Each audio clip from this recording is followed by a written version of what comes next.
Welcome to another podcast of your favorite day pastor, Pastor Arthur, on Queer Theology. Queer Theology, we're just taking a laid-back time just to go through what we see as a very hard topic to deal with today. And because we have set up this channel, we are doing a lot of introductory podcasts to announce different areas we'll be dealing with. And so this post for today is to deal with, we will be clobbering Clobber verses. And what are Clobber verses? Clobber verses or the Clobber passages are the passages that most evangelicals use to clobber homosexuals, especially, or LGBTQ persons of faith who try and want to put their faith in God despite their sexuality. And so we want to clobber those passages, the passages they use against LGBTQ persons. You know, the famous one, Genesis 1:27 and Genesis 19 and Leviticus 18:22 and Deuteronomy 23:17-18 and Romans 1:26-27 and 1 Corinthians 6:9 and 1 Timothy 1:10. Now, today this will just be a place for dealing with a clobber verse, of verses at a time. First of all, have you noticed something? The verses are few. They are very few. The Bible has 30,000 verses, approximately 30,000 verses. And of these verses, only 1, 2, 3, less than 20 verses talk about homosexuality in a negative light. You see, out of the 30,000 verses, it's not even 1% of what is there. It's not even 1% of the verses in the Bible. So what does that mean? It means homosexuality is really something that wasn't talked about and shouldn't be an issue. Because had it been a very big issue, these guys would have been talking about homosexuality. There would be 10,000 verses against homosexuality. But we only have less than 20 verses. So what happens is these homophobic people use these few verses to attack people of faith, whereas the verses that contain faith and they contain the grace of God, they are more than these verses. So we are going to be using this section to help LGBTQ persons of faith to use their other verses to clobber these verses, to clobber them. Of course, there are clobber passages, and one of the ways you clobber them is, number one, 3/4 of these verses are from the Old Testament. They're from the Torah. And the Torah is the law Israel used to use to rule them. Today, when you go to Israel, they are not ruled by the Torah. It is because if it was, of course, there's some people who want to restore Torah rule to Israel, but they have specific parts of the Torah they follow. And when it comes to kosher and food and that, they can follow. But the rest, they really don't mind it. And the Sabbath, those are the only things they keep very well. But the rest of the things, because they don't have a temple, so they can't keep the rest of the law. But even if they did, I don't think they would really follow. I mean, so many Jews do not live in Israel. So many.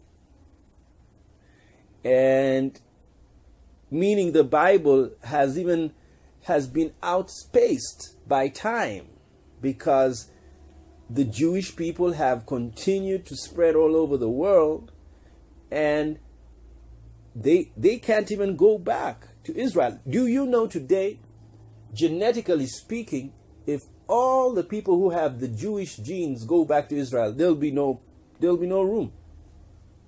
There will be no room. There will be no room. They will be full, because we have millions of Jews in America, millions of Jews in Africa, millions of Jews in Europe. Millions. Thanks to genetics. Genetics has found out the groups that belong to Israel, and there are many, many people. Like Africa has many Jews. They don't know, they didn't know they were, but they know. They had a feeling they did so. So what am I trying to say? I'm trying to say this is the reason why some laws will not be followed, because they are so outdated. That's why in legal speak, we gotta do what is called amendments to the laws, because the Bible was another thing we're going to do in another post. We're going to discuss, we'll have a section where we'll be discussing scriptures. What is the purpose of scriptures? And some people take the Bible just to mean that it's the word of God, it's what God has spoken, when that's not really what the Bible is. The Bible is a collection of books, and these books had different purposes. The books of Moses were historic and legal books. This was where the Constitution of Israel was found. It was found in the Torah. And history, Jewish history, the world according to Jewish eyes, is also found in the Torah. That's the book of Genesis. How Jews perceived the world came to being. They believed the world was created in 7 days. Jewish people are people of a 7-day cycle, with 1 day of rest, which is the seventh day. So they are 7 people. They value those. They are very numerological. Now, there are other nations in the world that are not numerological, like Israel. You see, there are other nations that are more, they have different origin myths. For example, in Africa, there's one tribe that says they came from the sky. And they believe it. And this happened because when the missionaries came to ask them, how did you come to being as a nation? They said, we came from the sky. So, one nation called Israel says the world began when the man came from the mud, but another nation says they came from the sky. So what is that? That's diversity in Genesis, diversity in the origin of man. And we'll also have another section where we'll go through every faith, every myth in the world. We're going to have a section when we'll dedicate time for them, so that we can understand and know that there is diversity in faith. Now, so how do you deal with Clobber verses, Clobber passages? You have to know the function of those verses. Now, the verses that people are saying they use to clobber gay people, all of them in the Old Testament are found in the Torah. All. They are found in the Torah, the law. So what does this mean? It means this was the criminal law that Moses instituted. You see, the times when people were writing the laws, they didn't do it as we do it today. We are now much more better, more efficient. We know how to divide the law into criminal law, and divide it into civil law, and divide it in land law. Moses tried to do that. There are sections where he deals with land. And there are sections where he deals with civil law, and there are sections where he deals with criminal law. And when he deals with the criminal law, he deals with sexual offenses. So homosexuality was one of them. But the fact that it was mentioned doesn't mean it was implemented, because the prophets tell us that the people of Israel did not keep the law, and that's why they were punished and taken to captivity. That is the view of the prophets. They believe that the people of Israel were taken to captivity because they broke the law. So what does that mean? They were homosexuals in Israel, and they were going on. And so if they were homosexuals, what would a clever lawyer do? He will sit down and study and find out why this thing is happening. And this is what has happened today. We have now studied the existence of homosexuality in human nature and in animals, and it is true, it happens, it's natural. So what happens is a sane lawyer or a sane legislator will make laws to fit the science. And guess what? Israel is sane.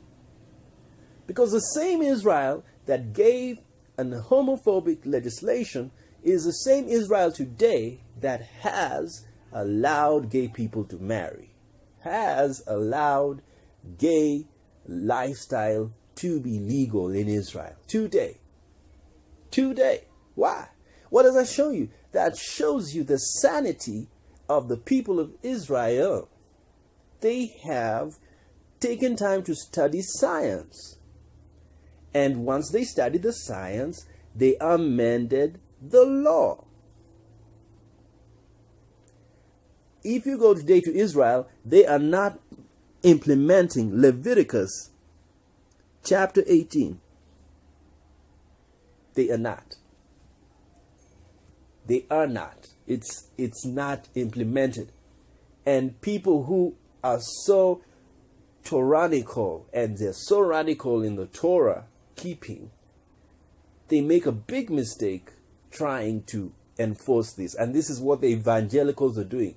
They are trying to enforce a law that was never enforced.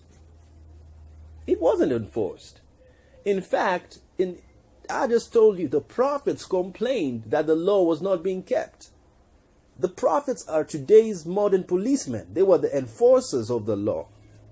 And they would be watching and saying, hey, you guys, you've not done that. You've not done that. You're not doing that. Of course, there are some laws that are good, but some laws are bad, especially if they're made without science. So that's what happened in Israel, and that's how you respond to these Clobber verses. We're going to respond to them we're doing it summarily. So that's the Old Testament Clobber verses. You clobber them with science. Now, the New Testament Clobber verses, you also clobber them with science. But guess what? They're all based on the Torah, because all the New Testament books were written by Hebrew people. Paul was a Jew from the tribe of Benjamin, and he wrote homophobic passages based on his tyrannical training. He was a Pharisee. He was not just a Jew. You know, there were many Jews those days. They were even Grecian Jews. Jews who lived in Greece. They had completely forgotten the Torah, completely forgotten the feasts. They were mixed in the Greek population. And so Paul was just living in Syria.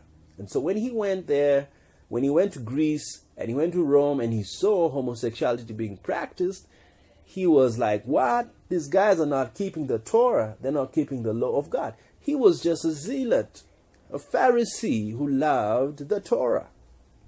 And so what he did, he wrote passages against homosexuality. He even wrote passages against women. Yes, there was a system Paul loved.